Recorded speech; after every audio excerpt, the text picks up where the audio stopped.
Pozdravljeni. Zakaj kot družba bežimo od tega, da bi jokali? Zakaj je to postal tak velik tabu? Je morda kaj narobe z jokom? Da pokažemo svojo ranljivost in da izjočemo iz sebe tisto, kar nam več ne služi.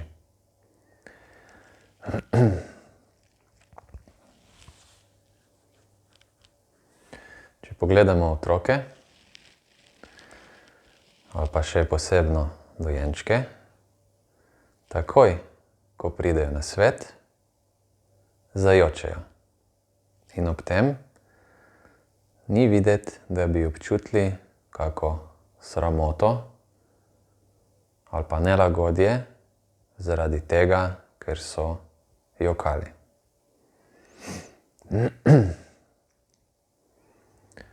In ta jok se vedno znova in znova pri dojenčkih in otrocih pojavi, ko pride do nelagodja ali pa do kake težje situacije, pretežke, da bi jo lahko otrok v tisti starosti premlel oziroma predelal. In z jokom, to, kar se mu je zgodilo, z jokom da iz sebe.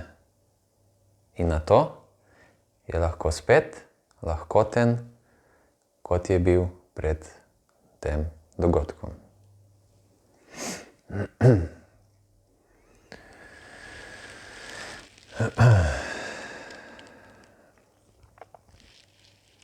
Če je jok dejansko tako dober, tako zdravilen za naše dobro počutje, zakaj potem smo ga označili za slabega oziroma zakaj si ne upamo jokati ne v javnosti in niti doma, ko smo sami.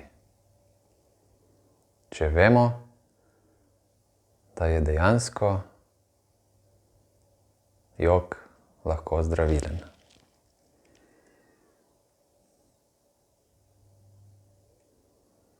Nekdo nas je očitno prepričal, da če jočemo,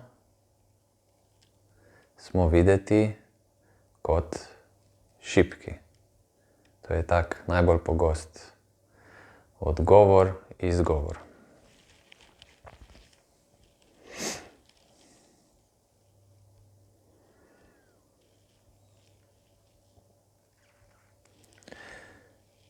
Šibki smo kvečjemu takrat, ko počnemo, kar vsi ostali počnejo. In le tisti,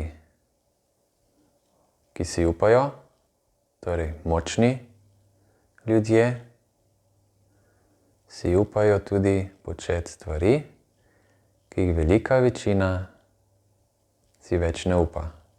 In sem spada tudi jok.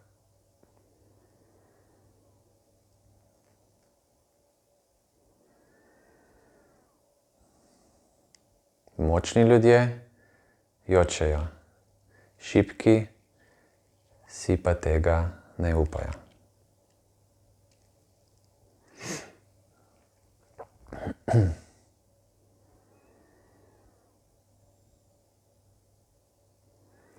Če bi začeli spet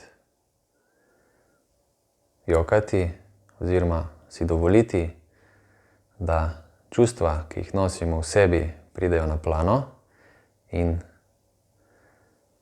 na ta način, ko jih izrazimo, jih tudi predelamo, potem bi lahko naš svet, prvo naš notranji in nato svet, ki ga vidimo, v trenutku postal lepši. Danes pa jok očitno ne spada pod neka pozitivna čustva, katera bi bilo vredno pokazati.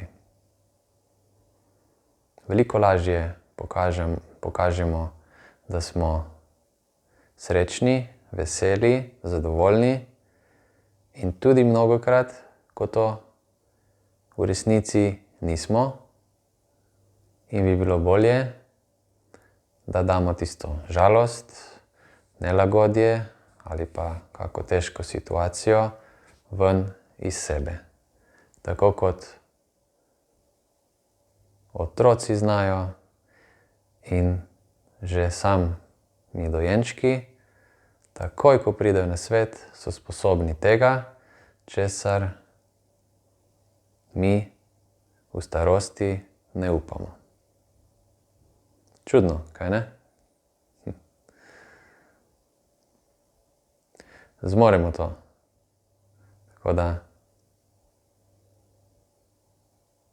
če smo res močni, če si res priznamo, da je resnica, torej odkritost, iskrenost, tista najvišja pot, ki vodi do osvoboditve duše, potem je tudi jok zelo, zelo dobrodošel. Hvala.